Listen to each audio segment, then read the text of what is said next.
어머니, 치매 걸리셨잖아요. 더는 집에서 못 모셔요. 내가 치매라니 내 욕심부터 고쳐야겠다.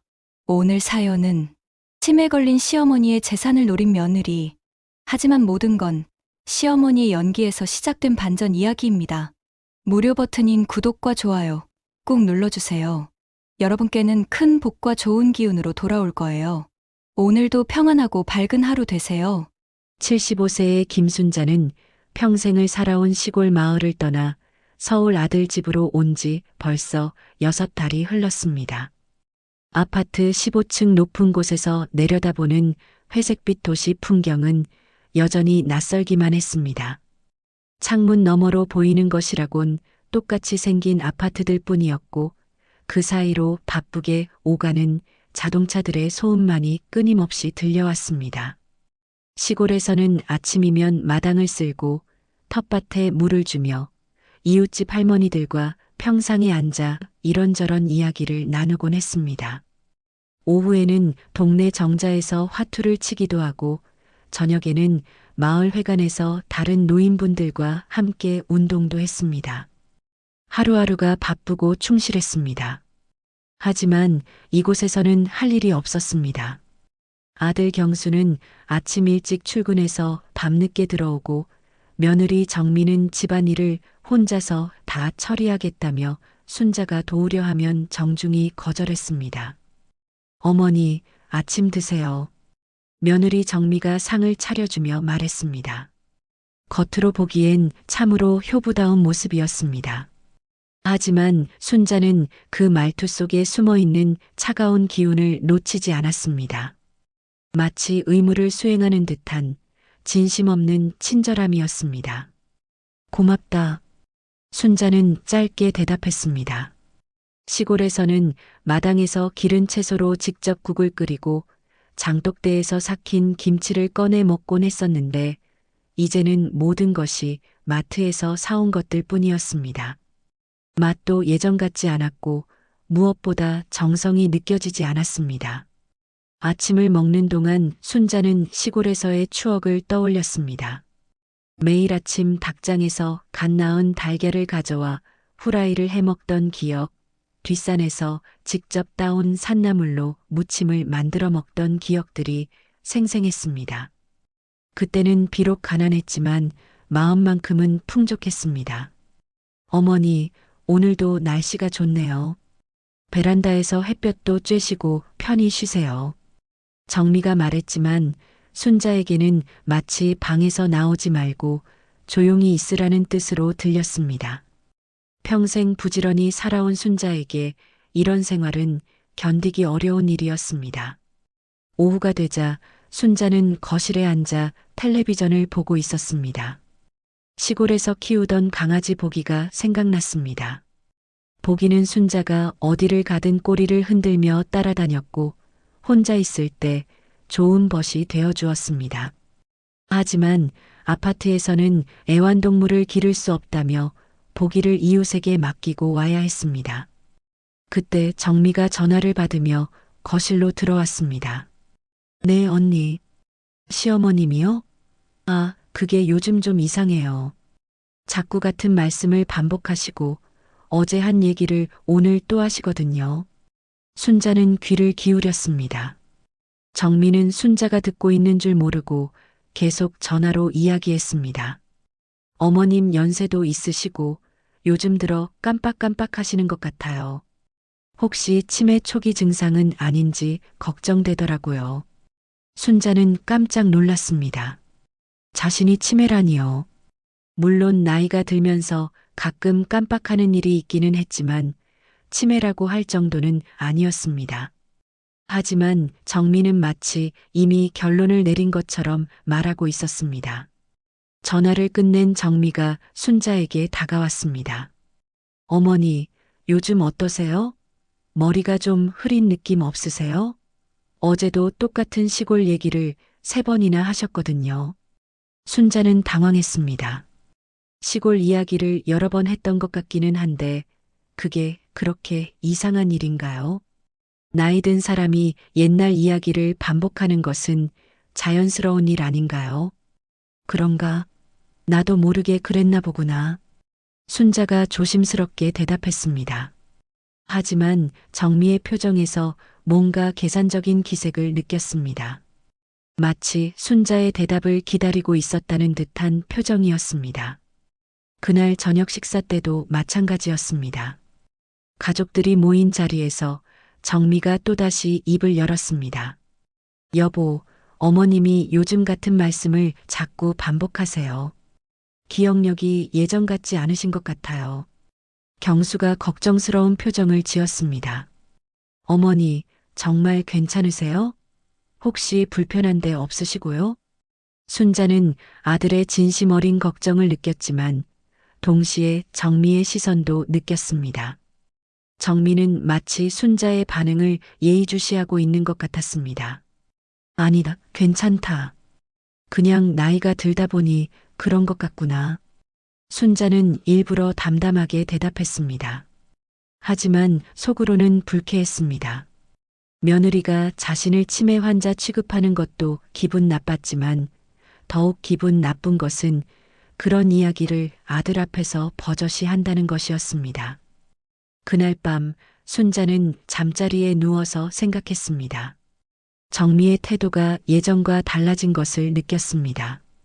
처음 서울에 올 때만 해도 그래도 예의는 지켰는데 요즘 들어서는 점점 노골적으로 자신을 귀찮아하는 기색을 보였습니다.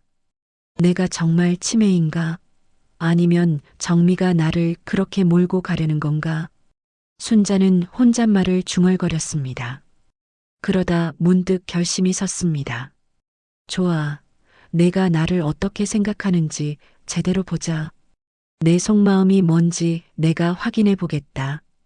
순자의 눈에 날카로운 빛이 스쳤습니다. 순자는 며느리 정미의 진짜 속마음을 알아보기로 마음먹었습니다. 다음 날 아침 평소와 다름없이 식탁에 앉아 아침을 먹으면서 일부러 어제 했던 시골 이야기를 다시 꺼냈습니다.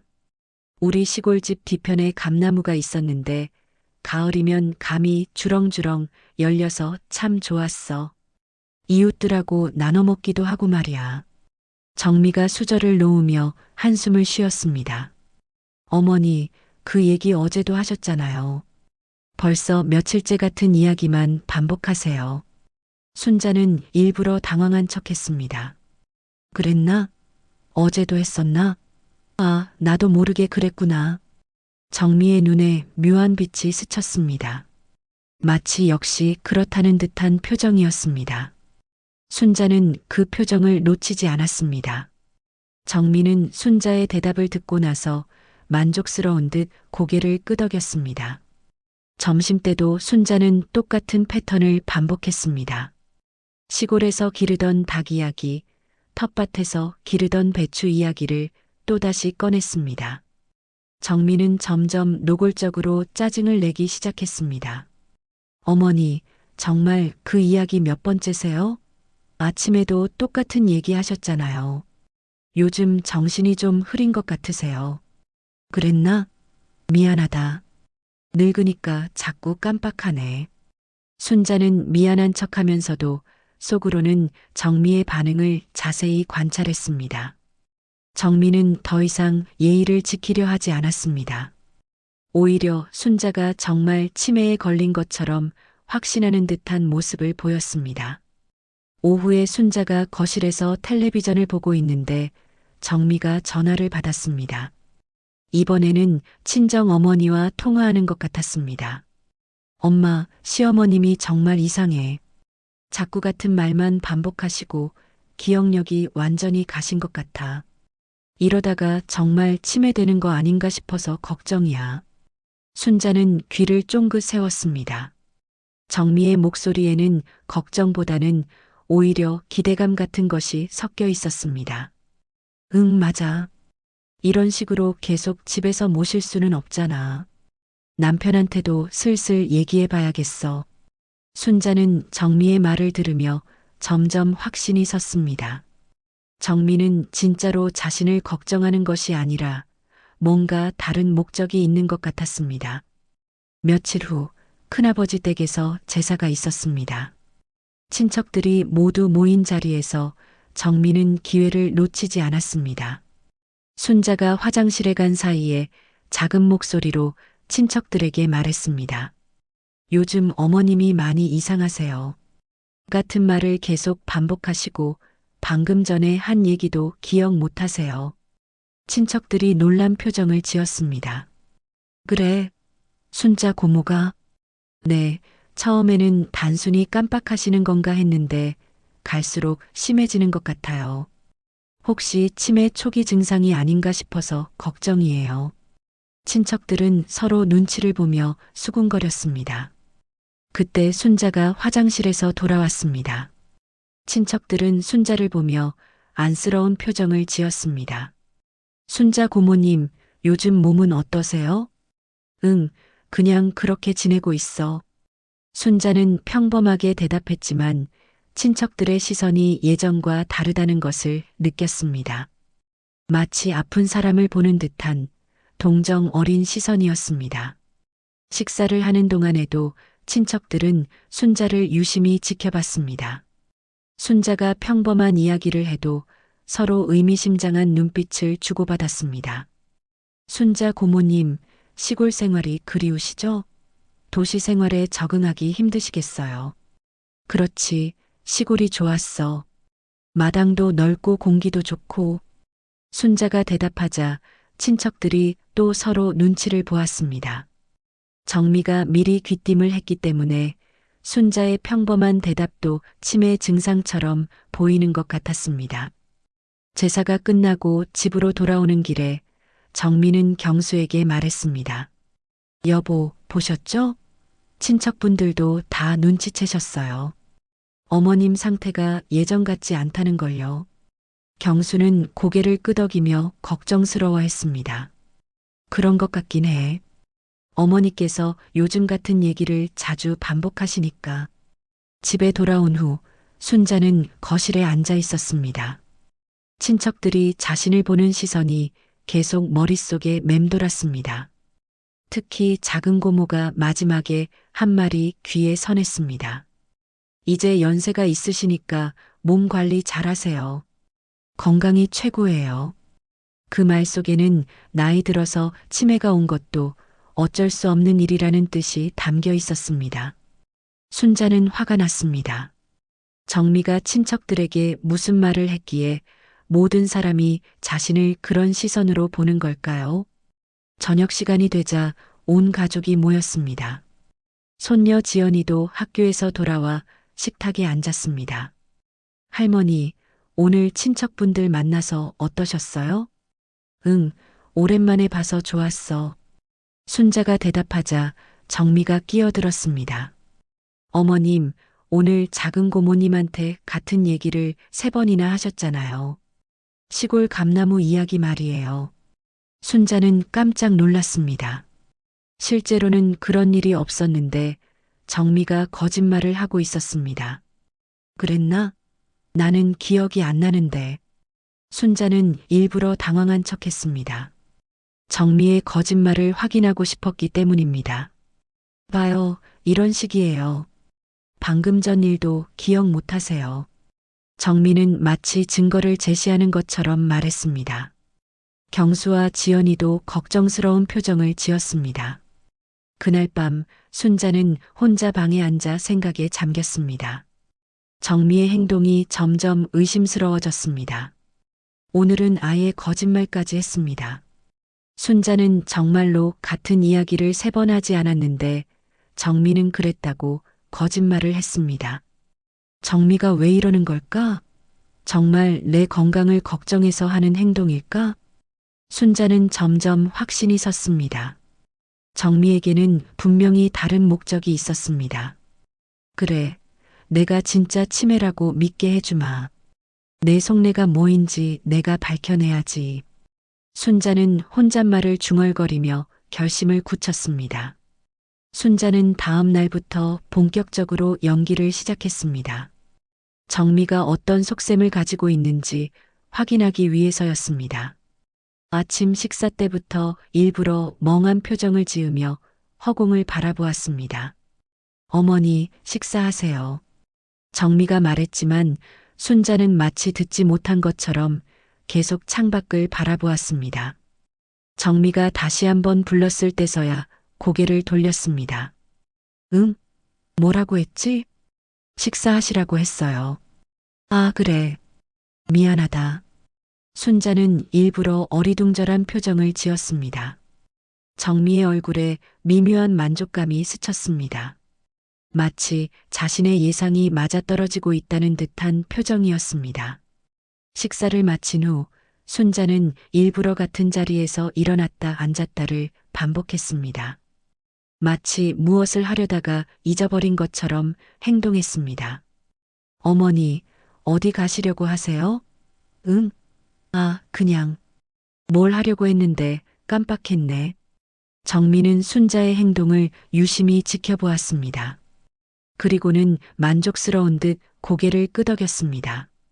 점심 준비를 하던 정미가 부엌에서 순자를 불렀습니다.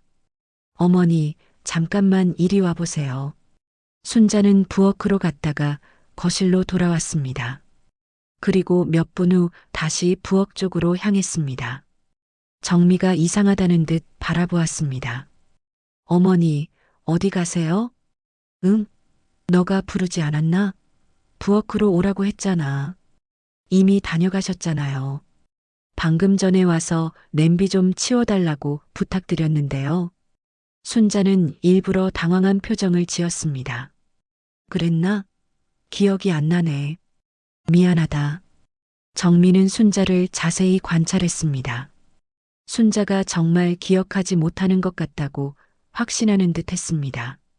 정미는 즉시 휴대폰을 꺼내 누군가에게 문자를 보내기 시작했습니다. 오후에는 더욱 극적인 연기를 펼쳤습니다. 순자는 일부러 냄비에 물을 올려놓고 가스레인지를 켜둔 채 거실로 나왔습니다. 그리고 텔레비전을 보며 마치 아무것도 모르는 것처럼 앉아 있었습니다. 한참 후 정미가 부엌에서 비명을 질렀습니다. 어머니, 냄비가 타고 있어요. 정미가 급하게 가스레인지를 끄고 창문을 열었습니다. 부엌에는 탄 냄새가 가득했습니다. 순자는 일부러 놀란 척하며 부엌으로 뛰어갔습니다. 어머니, 이게 뭐예요? 냄비에 물만 올려놓고 왜 이렇게 놔두셨어요? 순자는 일부러 멍한 표정으로 냄비를 바라보았습니다. 내가 그랬나? 기억이 안 나는데. 어머니, 분명히 물 끓인다고 하시면서 가스레인지 켜셨잖아요.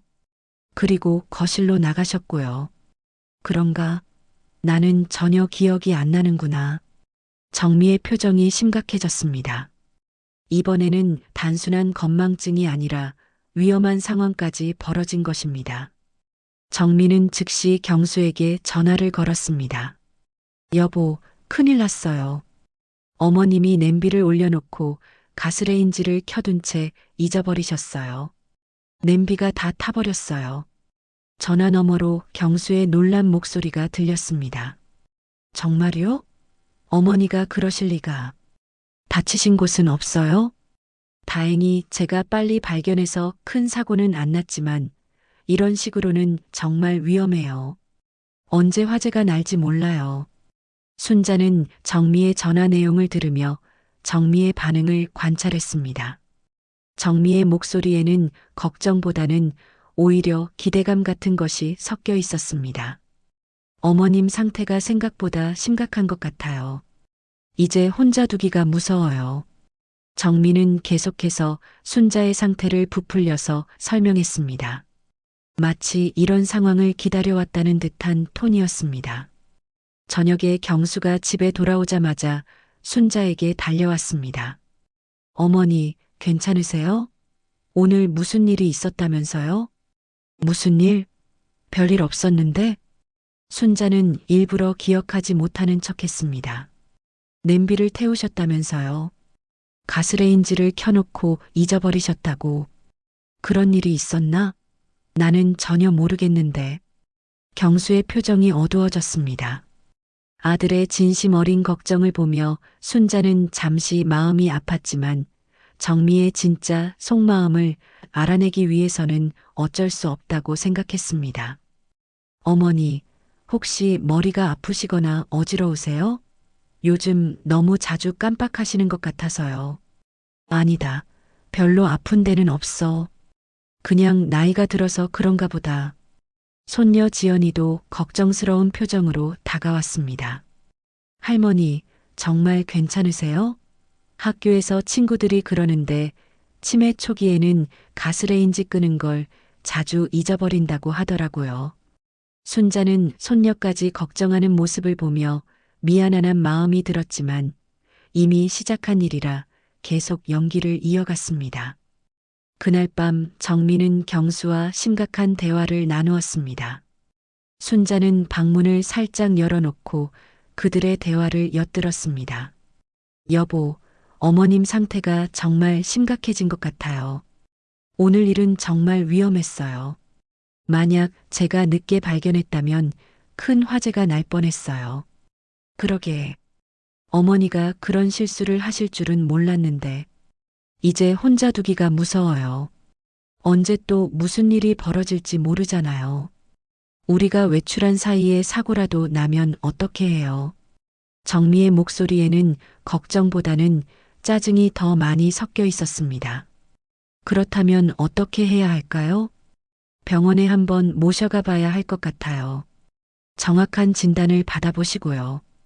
이런 식으로 계속 둘 수는 없어요. 순자는 정미의 말을 들으며 의심을 더욱 확신하게 되었습니다. 정미는 너무 성급하게 병원 이야기를 꺼내고 있었습니다. 마치 이런 상황을 기다려온 것처럼 말입니다. 그리고 솔직히 말하면 저도 스트레스가 너무 심해요. 하루 종일 어머님 상태를 지켜봐야 하고 언제 무슨 일이 벌어질지 모르니까 신경이 곤두서 있어요. 정미의 진심이 드러나는 순간이었습니다. 순자를 걱정하는 것보다는 자신의 불편함이 더 큰 것 같았습니다. 다음 날 아침 정미의 태도는 더욱 노골적으로 변했습니다. 어머니, 이제 정말 조심하셔야 해요. 어제 같은 일이 또 벌어지면 큰일 나요. 어제 무슨 일이 있었다고 그러지? 순자가 일부러 기억하지 못하는 척하자 정미는 크게 한숨을 쉬었습니다. 냄비를 태우신 일 말이에요. 벌써 잊어버리셨네요. 그런 일이 있었나? 나는 전혀. 봐요, 이런 식이에요. 어제 그렇게 위험한 일이 있었는데도 기억 못 하시잖아요. 정미는 마치 증거를 제시하는 것처럼 말했습니다. 맞습니다. 며칠이 지나자 순자의 연기는 더욱 정교해졌습니다. 정미가 원하는 대로 치매 증상을 보이는 할머니 역할을 완벽하게 소화해내고 있었습니다.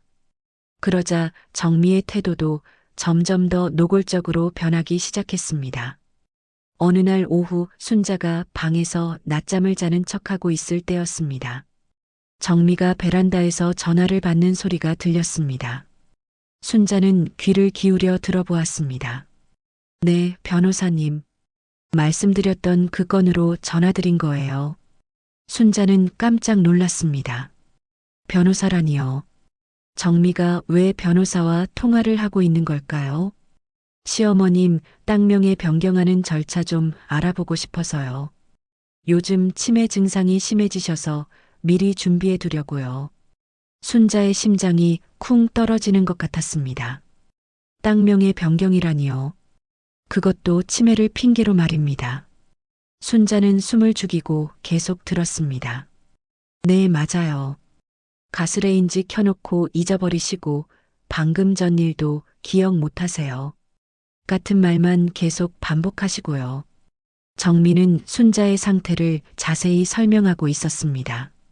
하지만 그 내용들은 모두 순자가 일부러 연기한 것들이었습니다. 치매 판정만 받으면 법적으로 문제없이 처리할 수 있는 거죠? 시어머님이 혼자 계실 때 복잡한 서류 작업하시기는 어려우시니까요.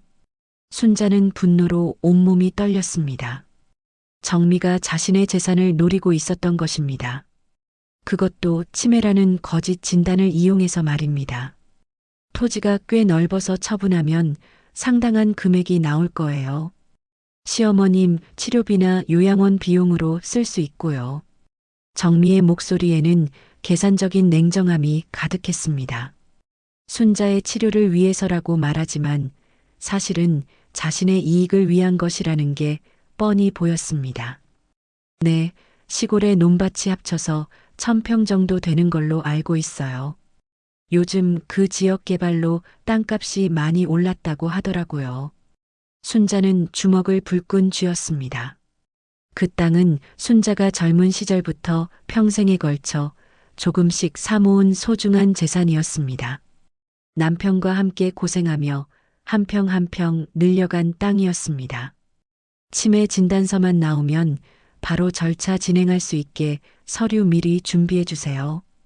병원에 데려가는 것도 이번 주 안에 할 예정이에요. 정민은 이미 모든 계획을 세워놓고 있었습니다.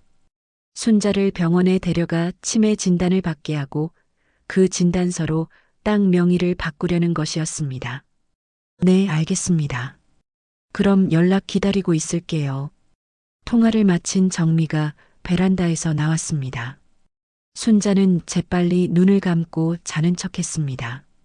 정미가 순자의 방 앞을 지나가면서 문틈으로 살짝 들여다보았습니다.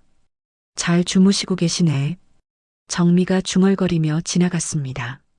순자는 정미가 완전히 지나간 후에야 눈을 떴습니다. 가슴이 쿵쾅쿵쾅 뛰었습니다. 이런 며느리가 다 있나? 나를 치매라고 몰아가면서 내 재산을 노리다니. 순자는 화가 나면서도 한편으로는 저녁 시간이 되자 경수가 퇴근했습니다. 가족들이 모여 식사를 하는 동안 정미가 입을 열었습니다.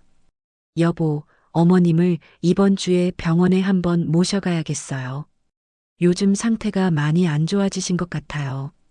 경수가 걱정스러운 표정을 지었음입 자신의 판단이 옳았다는 것을 확신했습니다.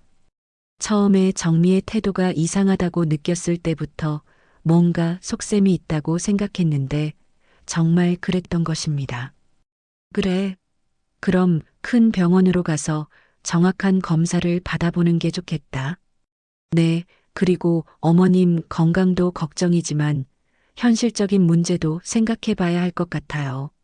정미가 조심스럽게 말을 꺼냈습니다. 현실적인 문제? 어머님이 갖고 계신 시골 땅 말이에요. 만약에 정말 치매라면 관리가 어려워질 텐데 미리 대비책을 세워두는 게 좋지 않을까요? 순자는 수저를 든 손에 힘을 주었습니다. 정미가 아들 앞에서도 이런 이야기를 꺼내다니 정말 뻔뻔했습니다. 땅은 나중에 생각하고 일단 어머니 건강부터 챙겨드리죠. 경수는 다행히 정미의 말에 동조하지 않았습니다. 순자는 속으로 안도했습니다. 물론 어머님 건강이 최우선이죠. 하지만 만약을 대비해서 미리 알아보는 것도 필요하지 않을까요? 나중에 더 복잡해질 수도 있잖아요.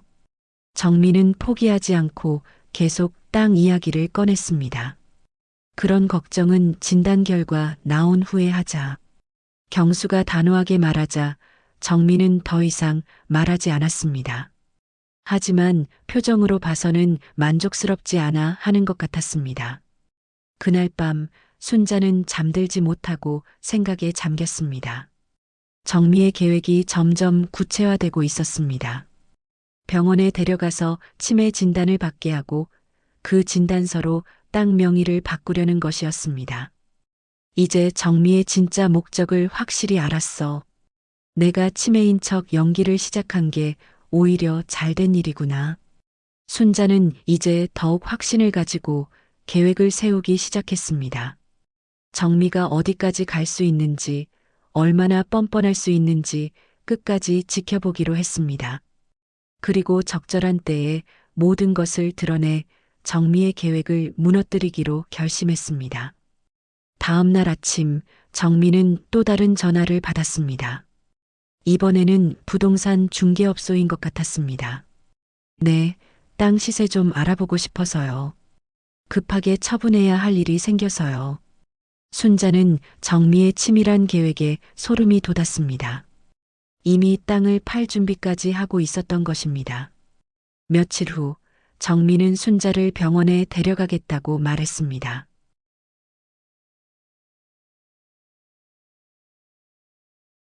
순자는 정미의 계획을 이미 알고 있었기 때문에 순순히 따르는 척했습니다. 어머니, 내일 병원에 가서 건강검진 받으세요. 요즘 자꾸 깜빡하시니까 한번 정확히 검사 받아보시는 게 좋겠어요. 병원에? 왜? 순자는 일부러 기억하지 못하는 척했습니다. 어제도 말씀드렸잖아요. 머리가 좀 흐린 것 같으시니까 의사 선생님께 한번 보여드리자고요. 그랬나? 기억이 안 나네. 정미는 만족스러운 듯 고개를 끄덕였습니다. 순자의 이런 반응이 자신의 계획에 도움이 된다고 생각하는 것 같았습니다. 다음 날 아침 정미는 일찍부터 순자를 재촉했습니다. 어머니, 옷 갈아입으시고 준비하세요. 병원 예약 시간이 있어요. 어디 간다고 했지? 병원이요. 건강검진 받으러 가신다고 어제 말씀드렸잖아요. 순자는 일부러 당황한 표정을 지었습니다. 그런가? 정미의 눈에 기대감이 스쳤습니다. 이런 모습이야말로 치매 증상의 전형적인 예라고 생각하는 것 같았습니다. 병원에 가는 택시 안에서 정미는 계속해서 순자에게 당부의 말을 했습니다. 어머니, 의사 선생님이 질문하시면 솔직하게 대답하세요. 요즘 깜빡하는 일이 많다고 정확히 말씀드려야 해요. 순자는 정미가 무엇을 기대하고 있는지 알 수 있었습니다. 정미는 순자가 치매 진단을 받기를 바라고 있었습니다. 그리고 혹시 기억 안 나는 것 있으면 모르겠다고 하세요. 괜히 추측해서 대답하시면 안 돼요. 정미는 마치 순자가 검사에서 틀린 답을 하기를 유도하는 것 같았습니다. 병원에 도착하자 정미는 먼저 접수를 하고 의사와 별도로 상담을 했습니다.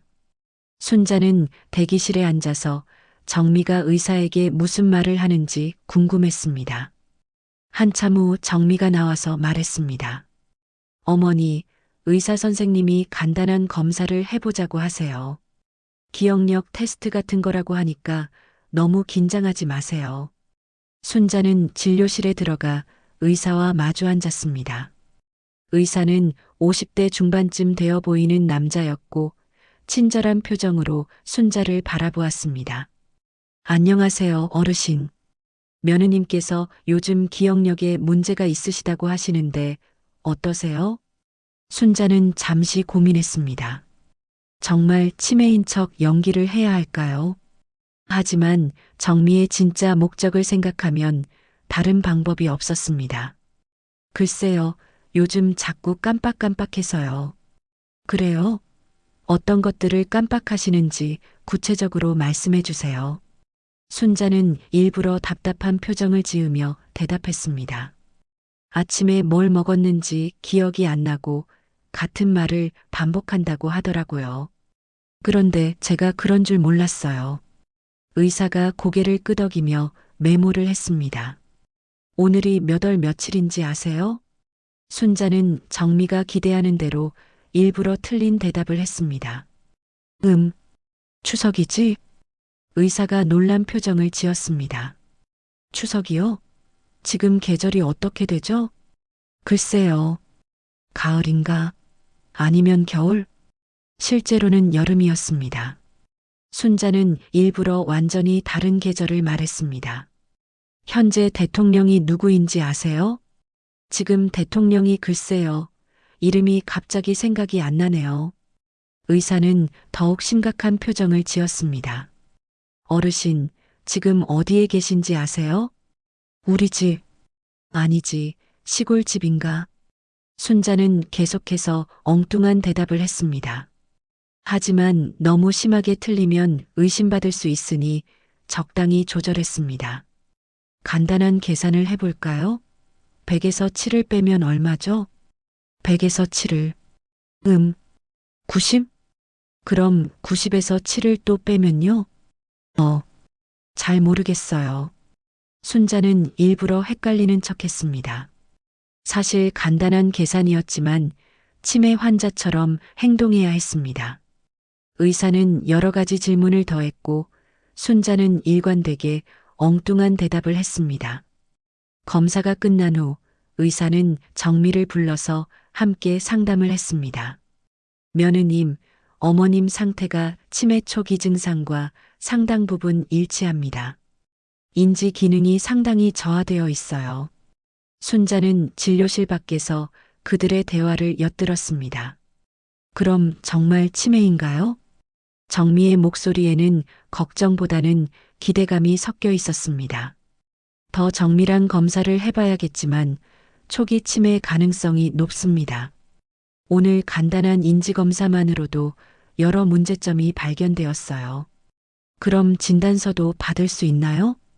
다음 주에 정밀 검사 받으시고 그 결과에 따라서 진단서 발급 여부를 결정하겠습니다. 정민은 만족스러운 표정으로 고개를 끄덕였습니다. 알겠습니다. 그럼 다음 주에 다시 오겠습니다. 상담이 끝난 후 정미와 순자는 병원을 나왔습니다. 집으로 돌아가는 택시 안에서 정미는 휴대폰으로 누군가에게 전화를 걸었습니다. 네, 병원 다녀왔어요. 의사 선생님이 치매 가능성이 높다고 하시더라고요. 순자는 정미의 전화를 들으며 분노가 치밀어 올랐습니다. 다음 주에 정밀 검사 받고 진단서 나오면 바로 연락드릴게요. 네, 맞아요. 이제 법적으로 문제없이 처리할 수 있을 것 같아요. 정미는 변호사와 통화하고 있는 것 같았습니다. 순자의 치매 진단서가 나오면 즉시 땅 명의 변경 절차를 밟겠다는 뜻이었습니다. 집에 도착한 후 정미는 경수에게 병원 결과를 알렸습니다. 여보, 의사 선생님이 어머님이 치매 초기라고 하세요. 다음 주에 정밀 검사 받아서 확진받으면 본격적으로 치료 계획을 세워야 한대요. 경수가 충격을 받은 표정을 지었습니다. 정말요? 어머니가 치매라니. 네, 오늘 검사에서도 계절도 모르시고 대통령이 누군지도 모르시더라고요. 순자는 정미의 말을 들으며 씁쓸했습니다. 자신이 일부러 틀린 대답을 한 것인데 정미는 마치 진짜 치매 증상인 양 설명하고 있었습니다. 그럼 앞으로 어떻게 해야 하죠? 일단 치료부터 받으셔야 하고 현실적인 문제들도 정리해야 할 것 같아요. 정미가 다시 땅 이야기를 꺼내려는 것 같았습니다. 현실적인 문제요? 어머님 혼자서 복잡한 일들 처리하시기 어려우시잖아요. 특히 시골 땅 같은 것들은 관리가 필요한데 그런 건 나중에 생각하고 일단 어머니 치료에 집중하죠. 경수는 여전히 정미의 제안에 동조하지 않았습니다. 순자는 아들이 그래도 자신을 생각해주고 있다는 것에 위안을 받았습니다. 그날 밤 순자는 방에 혼자 앉아 생각했습니다. 정미의 계획이 점점 현실화되고 있었습니다. 다음 주 정밀 검사에서도 치매인 척 연기를 계속해야 할까요? 아니면 이제 진실을 밝힐 때가 온 걸까요? 하지만 순자는 정미가 어디까지 갈 수 있는지 끝까지 지켜보기로 했습니다. 정미의 진짜 모습을 완전히 드러내고 싶었기 때문입니다. 병원에서 돌아온 후 순자는 자신만의 비밀 계획을 세우기 시작했습니다. 정미의 진짜 목적을 확실히 알았으니 이제는 증거를 수집해야 할 때였습니다. 순자는 작은 수첩을 하나 준비했습니다. 그날 밤 순자는 수첩에 날짜와 함께 오늘 있었던 일들을 자세히 기록했습니다. 7월 15일 정미가 나를 병원에 데려가 치매 검사를 받게 했음. 나는 일부러 틀린 대답을 했고 의사는 치매 가능성이 높다고 진단함. 정미는 병원에서 나오자마자 변호사에게 전화를 걸어 땅 명의 변경 이야기를 함. 순자는 자신이 완전히 정상이라는 것을 증명할 수 있는 증거들을 차곡차곡 모으기 시작했습니다. 매일 신문을 읽고 중요한 기사 내용을 요약해서 수첩에 적었습니다. 텔레비전 뉴스를 보고 정치 상황이나 경제 동향도 기록했습니다. 7월 16일 오늘 뉴스에서 대통령이 경제 정책 발표함.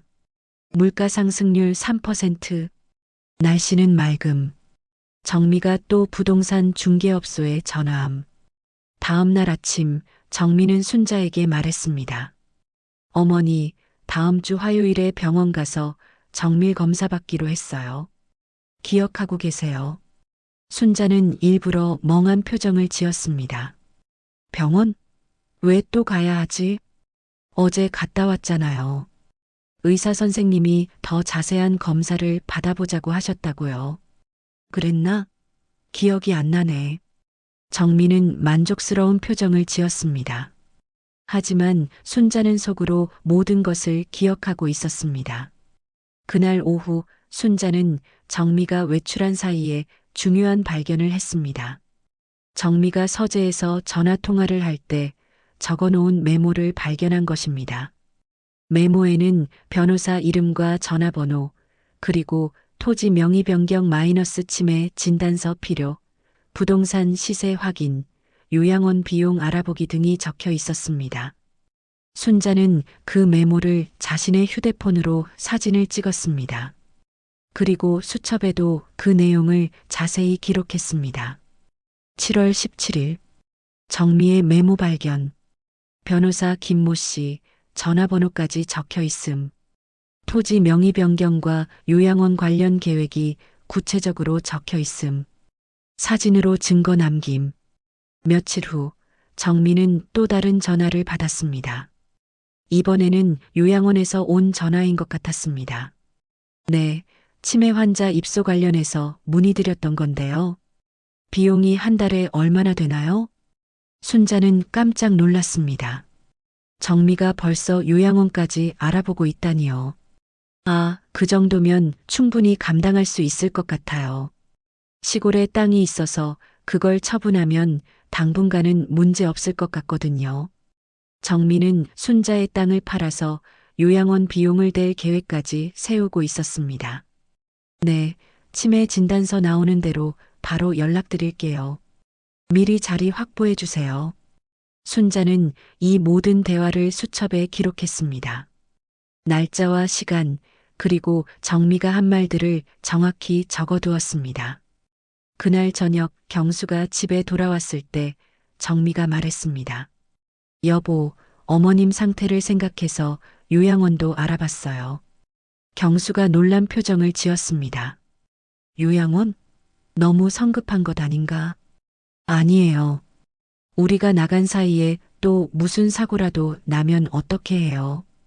가스레인지 켜놓고 잊어버리신 것처럼요.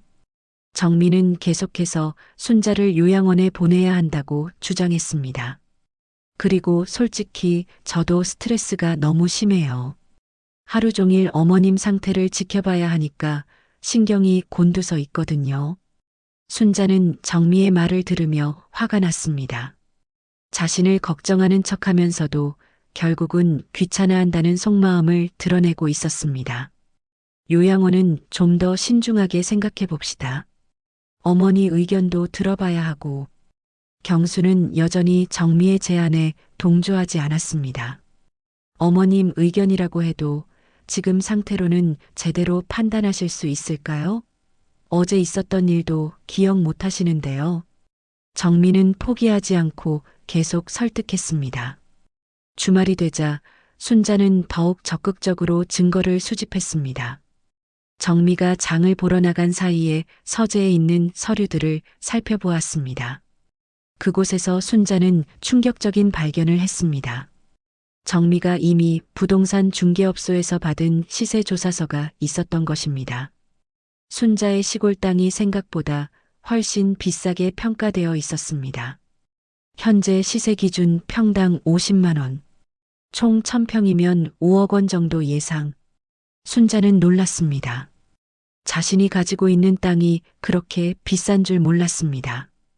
그리고 정미가 그 사실을 이미 파악하고 있다는 것도 충격이었습니다. 순자는 그 서류도 사진으로 찍어두었습니다. 그리고 수첩에 자세히 기록했습니다. 7월 20일 부동산 시세 조사서 발견. 내 땅이 5억 원 정도 가치가 있다고 나와 있음. 정미가 이미 정확한 시세까지 파악하고 있었음. 이것이 정미의 진짜 목적. 월요일이 되자 정미는 순자에게 말했습니다. 어머니, 내일 병원 가는 거 기억하세요. 정밀 검사 받는 날이에요. 순자는 일부러 깜빡한 척했습니다. 병원? 언제 그런 약속을 했지? 지난주에 했잖아요. 치매 검사 받는다고요. 그런가? 나는 전혀 기억이 안 나는데. 정미는 이런 순자의 반응을 보며 더욱 확신하는 것 같았습니다. 그날 밤 순자는 수첩을 펼쳐놓고 지금까지 기록한 내용들을 다시 한번 정리해 보았습니다. 정미와 변호사의 통화 내용, 요양원 문의 내용, 부동산 시세 조사서, 그리고 매일매일 자신이 정상이라는 것을 증명하는 기록들까지. 이제 충분한 증거가 모였어. 정미의 계획도 거의 다 파악했고, 내일 병원에서 마지막 연기를 한 다음 때가 되면 모든 걸 밝혀야겠어. 순자는 내일 있을 정밀 검사에서도 치매인 척 연기를 계속하기로 결심했습니다. 정미가 진단서를 받아서 실제로 법적 절차를 밟기 시작할 때까지 기다리기로 한 것입니다. 그래야 정미의 잘못을 완전히 증명할 수 있을 테니까요. 하지만 동시에 순자는 언제라도 진실을 밝힐 수 있도록 모든 준비를 마쳤습니다. 수첩과 사진들, 그리고 자신이 정상이라는 것을 보여주는 모든 증거들을 안전한 곳에 보관해 두었습니다. 다음 날 정밀 검사에서도 순자는 완벽한 연기를 펼쳤습니다. 의사의 모든 질문에 엉뚱한 대답을 했고 결국 치매 확진 판정을 받았습니다. 정미는 만족스러운 표정으로 진단서를 받아들었습니다. 집으로 돌아온 후 정미는 즉시 변호사에게 전화를 걸었습니다. 네, 진단서 나왔어요. 이제 절차 진행해 주세요. 순자는 이제 정미가 실제 행동에 나설 때까지 조금만 더 기다리기로 했습니다. 확실한 증거를 잡기 위해서였습니다. 며칠 후 경수가 회사에 간 사이에 정미는 변호사와 함께 집에 왔습니다. 순자는 방에서 낮잠을 자는 척하며 그들의 대화를 엿들었습니다. 어르신, 안녕하세요. 저는 김 변호사입니다. 순자는 일부러 멍한 표정으로 변호사를 바라보았습니다. 누구시죠? 처음 뵙는 것 같은데. 시어머님, 어제 말씀드렸잖아요. 중요한 서류 정리하신다고요. 정미가 거짓말을 했습니다. 어제 그런 말을 한 적이 없었는데도 그렇게 말한 것입니다. 그랬나? 기억이 안 나네. 변호사가 서류 뭉치를 꺼내며 말했습니다. 어르신, 시골에 있는 땅을 며느님 명의로 옮기는 서류예요. 어르신께서 관리하시기 어려우시니까 며느님이 대신 관리하시겠다고 하시더라고요. 순자는 놀란 표정을 지었습니다. 정미가 정말로 자신의 땅을 가져가려 하고 있었습니다. 내 땅을? 왜? 어머님, 요즘 어르신 상태로는 복잡한 세금 문제나 관리가 어려우시잖아요. 제가 대신 관리해 드리려고요. 정미는 마치 순자를 위해서 하는 일인 것처럼 말했습니다. 하지만 순자는 정미의 진짜 목적을 알고 있었습니다. 여기 도장만 찍으시면 돼요. 변호사가 서류를 내밀었습니다. 순자는 서류를 받아들고 천천히 들여다보는 척했습니다. 실제로는 모든 내용을 정확히 읽고 있었습니다. 토지 소유권 이전 동의서라고 제목이 적혀 있었고 순자의 모든 땅을 정미 명의로 넘긴다는 내용이었습니다. 이게 뭐하는 서류인지 잘 모르겠네. 순자는 일부러 이해하지 못하는 척했습니다. 어머님, 그냥 어머님 땅을 제가 관리해드린다는 내용이에요. 소유권은 그대로 어머님 것이고요. 정미가 또 거짓말을 했습니다. 분명히 소유권을 완전히 넘기는 서류인데도 그렇게 속이고 있었습니다. 순자는 잠시 망설이는 척하더니 말했습니다. 경수한테 물어보고 결정할게. 중요한 일은 아들하고 상의해야지. 정미의 표정이 급변했습니다. 어머님, 이런 건 어머님이 결정하시는 거예요. 그리고 남편은 회사 일로 바쁘시니까 괜히 신경 쓰게 하지 마세요. 그래도 내 땅인데 아들한테 말해야지. 순자는 고집을 부리는 척했습니다. 변호사가 정미를 바라보며 난처한 표정을 지었어요. 그럼 가족회의를 통해서 결정하시는 게 어떨까요? 가족회의요? 굳이 그럴 필요 있을까요? 정미는 당황하는 것 같았습니다. 경수가 알게 되면 자신의 계획이 방해받을 수 있다고 생각하는 것 같았습니다. 어머님이 원하신다면 그렇게 하는 게 좋겠습니다. 변호사는 정미의 눈치를 보면서도 순자의 의견을 존중하는 척했습니다. 결국 그날은 서류에 도장을 찍지 못하고 변호사가 돌아갔습니다. 정미는 몹시 불만스러워했습니다. 저녁에 경수가 돌아오자 정미가 말했습니다. 여보, 어머님 땅 관리 문제로 오늘 변호사님이 오셨어요. 경수가 놀란 표정을 지었습니다. 변호사요? 무슨 일로? 어머님 상태로는 복잡한 재산 관리가 어려우시니까 제가 대신 관리해 드리려고요. 순자는 정미가 또 거짓말을 하는 것을 지켜보았습니다. 분명히 소유권을 완전히 넘기려 했는데도 단순한 관리라고 속이고 있었습니다. 그런 일은 좀 더 신중하게 결정해야 하지 않을까? 어머니 의견도 충분히 들어보고 경수는 다행히 성급하게 결정하려 하지 않았습니다. 어머님도 가족회의를 해서 결정하자고 하셨어요. 정미는 마지못해 인정했습니다. 그럼 이번 주말에 가족들이 모여서 이야기해보죠. 경수가 제안했습니다. 그날 밤 정미는 변호사에게 전화를 걸어 상황을 설명했습니다. 순자는 문틈으로 그 대화를 엿들었습니다. 가족회의를 하자고 해요. 어떻게 하죠? 가족회의에서도 어르신이 동의하시면 문제 없습니다. 다만 치매 진단을 받으셨으니까 법적으로는 후견인이 결정할 수 있어요. 후견인이요?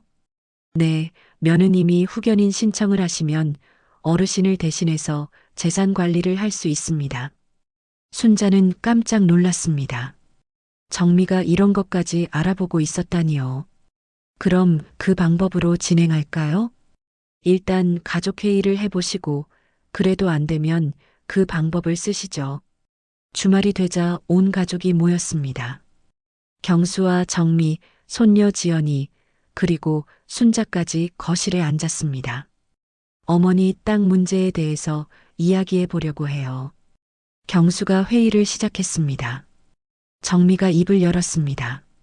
어머님 상태로는 복잡한 세금 문제나 관리가 어려우시니까 제가 대신 관리해 드리려고 해요. 관리라는 게 구체적으로 뭘 의미하죠? 경수가 물었습니다. 명의를 제 이름으로 바꿔서 세금이나 각종 행정 업무를 제가 처리하겠다는 뜻이에요. 정미는 결국 진실을 말할 수밖에 없었습니다. 명의를 바꾼다고요? 그럼 소유권도 넘어가는 거 아닌가? 경수가 의심스러워했습니다. 형식적으로는 그렇지만 어머님을 위해서 관리해 드리는 거예요. 정미는 계속해서 자신의 행동을 정당화하려 했습니다. 그때 순자가 갑자기 책상을 쾅 치며 일어섰습니다. 그만해라, 정미. 온 가족이 깜짝 놀랐습니다. 치매 환자로 알고 있던 순자가 갑자기 또렷한 정신으로 화를 내고 있었습니다. 어머니? 경수가 놀란 표정으로 순자를 바라보았습니다. 순자는 자신의 방으로 가서 그동안 정리해둔 수첩과 사진들을 가져왔습니다. 내가 치매라면 이런 기록이 어떻게 가능하겠느냐? 순자는 수첩을 책상에 내려놓으며 큰 소리로 말했습니다. 정미의 얼굴이 순식간에 하얗게 질렸습니다. 순자는 수첩을 펼쳐 보이며 큰 소리로 말했습니다. 여기 봐라.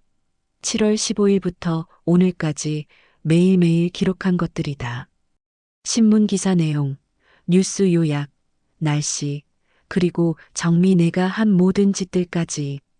경수와 지연이는 놀란 표정으로 수첩을 들여다보았습니다.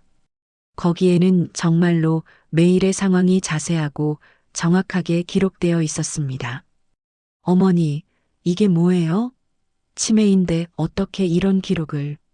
경수가 당황하며 물었습니다. 내가 치매가 아니라고. 다 연기였어.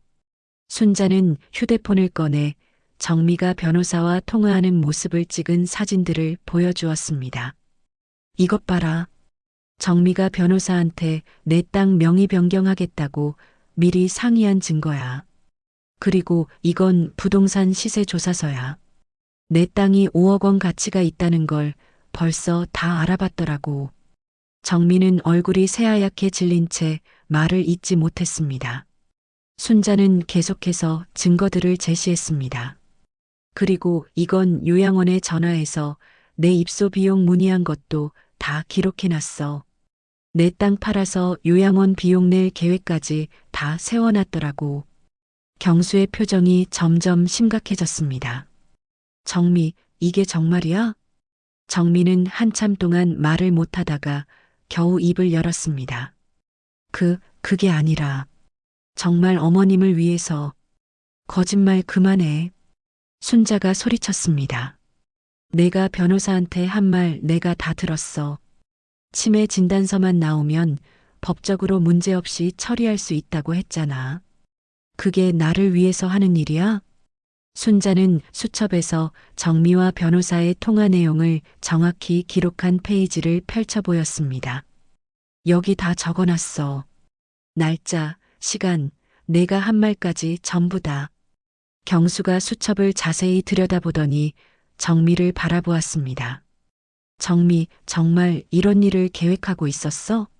정미는 더 이상 변명할 수 없다는 것을 깨달았는지 고개를 숙였습니다.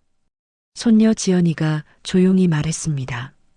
할머니, 사실 저도 알고 있었어요. 모든 사람이 지연이를 바라보았습니다. 엄마가 할머니 흉보는 것도, 할머니가 일부러 연기하시는 것도 다 알고 있었어요. 순자는 손녀의 말에 놀랐습니다. 너도 알고 있었다고? 할머니가 치매라면 그렇게 정교하게 연기할 수 없어요. 그리고 엄마가 변호사나 요양원에 전화하는 것도 다 봤어요. 지연이는 계속해서 말했습니다. 근데 저는 할머니가 왜 그런 연기를 하시는지 궁금했어요. 그래서 가만히 지켜보고 있었던 거예요. 순자는 손녀가 모든 것을 알고 있었다는 사실에 놀라면서도 한편으로는 든든했습니다. 경수가 정미를 향해 말했습니다. 정미, 당신이 한 일이 얼마나 심각한지 알아? 어머니를 속이고 재산을 가로채려 했잖아. 정미가 겨우 입을 열었습니다. 저도 힘들었어요. 시어머님 모시는 게 너무 스트레스여서. 그렇다고 이런 일을 해도 된다는 거야? 경수의 목소리에 분노가 섞여 있었습니다. 순자가 냉정하게 말했습니다. 정미야, 내가 노린 건 내 재산이었어. 처음부터 계획한 일이었다고. 아니에요. 정말 어머님이 치매인 줄 알았어요. 정미가 변명했지만 순자는 믿지 않았습니다. 순자는 마지막으로 말했습니다. 나를 무시하고 내 재산을 노리고 거짓말로 가족들을 속이려 했어. 이제 내 진짜 모습을 다 봤으니까 더 이상 같이 살 수 없어. 경수가 고개를 끄덕였습니다. 어머니 말씀이 맞아요. 정미, 당신이 한 일은 용서받을 수 없어. 며칠 후 정미는 짐을 싸서 집을 떠났습니다. 경수는 이혼 절차를 밟기로 했고 다 큰 지연이는 엄마의 본 모습에 실망을 하고 같이 살 자신이 없다고 하며 아버지와 할머니와 함께 살기로 했습니다. 순자와 경수는 그동안의 오해와 상처를 조금씩 풀어나갔습니다. 경수는 어머니가 그런 고생을 혼자 감당하고 있었다는 것에 미안해했습니다. 어머니, 제가 정미의 속마음을 몰라봐서 죄송해요. 아니다. 내가 어떻게 알겠니? 나도 처음에는 확신이 서지 않아서 이런 연기를 시작한 거였어. 순자는 아들을 위로했습니다. 그래도 어머니가 지혜롭게 대처하셔서 진실이 밝혀졌어요. 지연이도 할머니 편에 서서 말했습니다. 지연아, 너는 정말 언제부터 알고 있었니? 처음부터요. 할머니가 엄마 앞에서만 그런 증상을 보이셨거든요. 저랑 아빠랑 둘이 있을 때는 평소와 똑같으셨어요. 순자는 손녀의 영리함에 감탄했습니다. 그럼 왜 진작 말하지 않았니? 할머니가 왜 그런 연기를 하시는지 궁금했어요. 그리고 엄마의 진짜 모습을 보고 싶었거든요. 몇 주 후 순자는 시골집으로 다시 내려갔습니다. 서울 생활이 자신에게 맞지 않는다는 것을 깨달았기 때문입니다. 어머니, 정말 가시겠어요? 경수가 아쉬워했습니다. 응, 시골이 내 고향이야. 거기서 편하게 살고 싶어? 그럼 자주 올라오세요. 그리고 지연이도 방학 때마다 할머니 보러 내려갈게요. 순자는 고개를 끄덕였습니다. 시골집에 돌아온 순자는 마당을 쓸고 텃밭에 물을 주며 예전의 평온한 일상을 되찾았습니다. 이웃 할머니들과 평상에 앉아 이런저런 이야기를 나누는 시간도 즐거웠습니다. 어느 날 저녁 순자는 마당에 앉아 석양을 바라보며 생각했습니다. 정미를 치매라고 믿게 했더니 결국 정미 자신이 무너졌구나. 순자는 잔잔한 미소를 지었습니다. 사람을 속이려고 하면 결국 자신이 당하게 되는 법이야. 그날 밤 경수에게서 전화가 왔습니다. 어머니, 잘 지내세요? 응, 아주 잘 지내고 있어. 너희들도 건강하게 지내라. 네, 어머니. 그리고 정말 죄송했어요. 정미일로. 그런 말하지 마라. 이제 다 지난 일이야. 순자는 아들을 위로했습니다. 전화를 끊은 후 순자는 창밖을 바라보며 혼잣말을 했습니다. 내 두 눈으로 확인하고야 말았어. 나를 이용하려던 사람이 결국 어떻게 되는지 말이야. 순자의 얼굴에는 평온한 만족감이 스며 있었습니다. 자신의 지혜로 정미의 계략을 막아냈다는 뿌듯함과 함께 이제야 진정한 평화를 찾았다는 안도감이 함께했습니다. 오늘 사연이 마음에 닿으셨다면 소중한 분들과 공유해 주시고 구독, 좋아요로 많은 응원 부탁드립니다. 그리고 어디서 보고 계신지, 어떤 부분이 가장 마음에 남았는지 댓글로 남겨주세요. 여러분의 이야기가 또 다른 감동을 만듭니다.